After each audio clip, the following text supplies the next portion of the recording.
The continuous alternating fast blinking light alarm in the indoor unit with error codes 12, 04, and 01 on the remote control telling that the outdoor board is not working. Its indoor board has been replaced, but the problem is still the same. Let's check the continuity of outdoor and indoor unit control cable. The result is okay. Let's open the outdoor unit.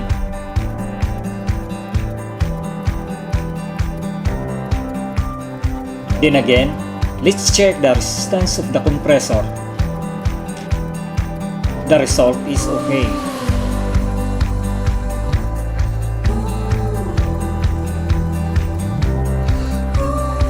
Let's check the continuity of the terminal socket of the outdoor board.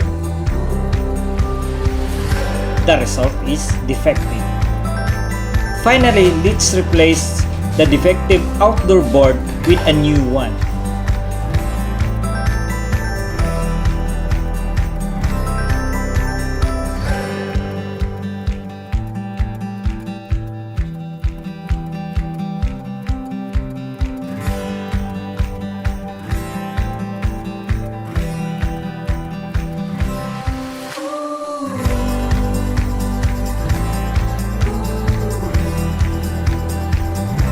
Let's remove the outdoor board by detaching all terminal sockets from the terminals of the outdoor unit.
Let's remove the old or defective outdoor card from the shelf itself by removing all screws.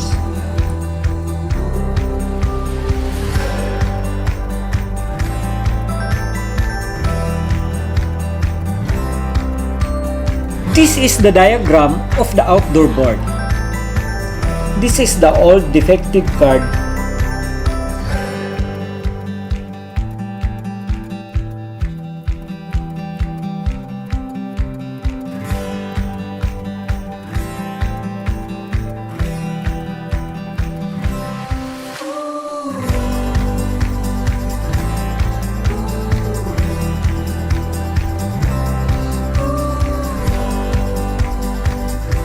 And this is the new one.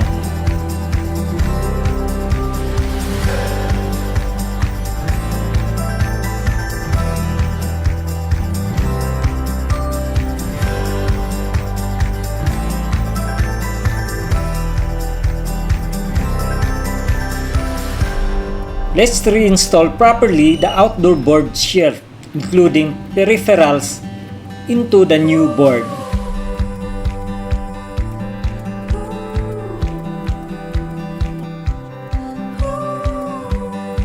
This is the picture inside the outdoor unit in the compressor side.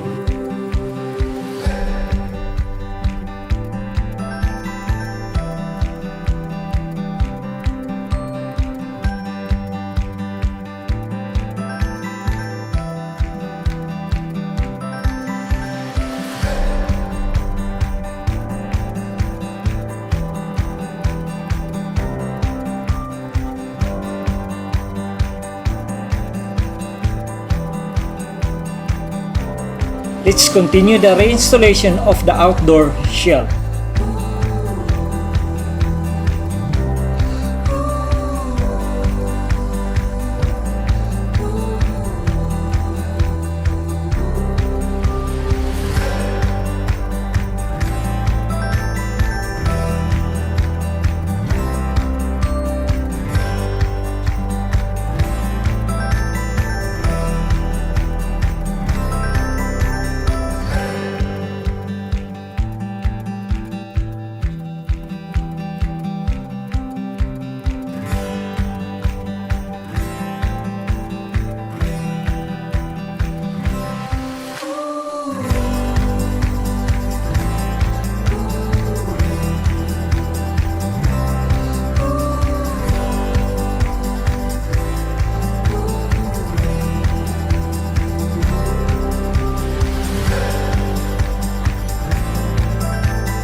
And now, let's plug the board terminal socket to its original position.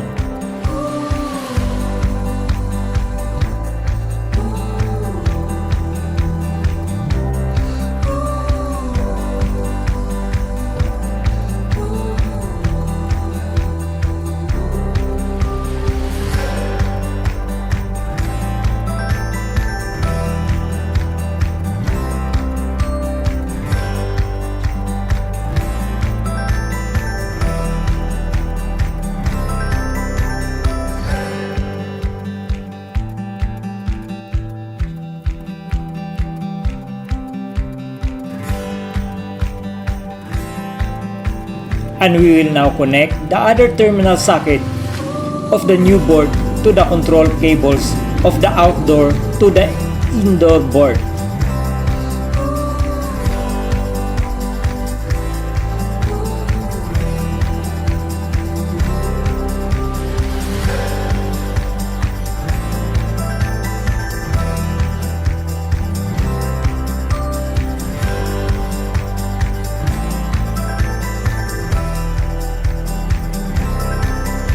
Let's now connect the new board terminal to the compressor socket.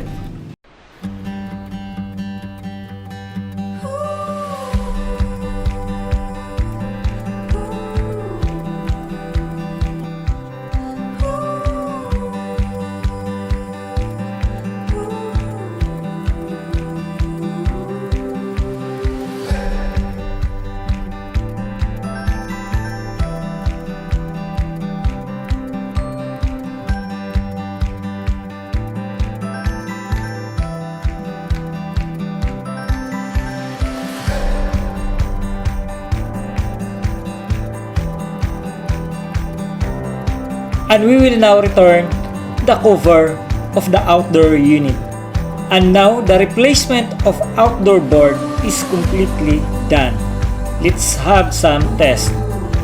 The whole aircon unit is now completely working.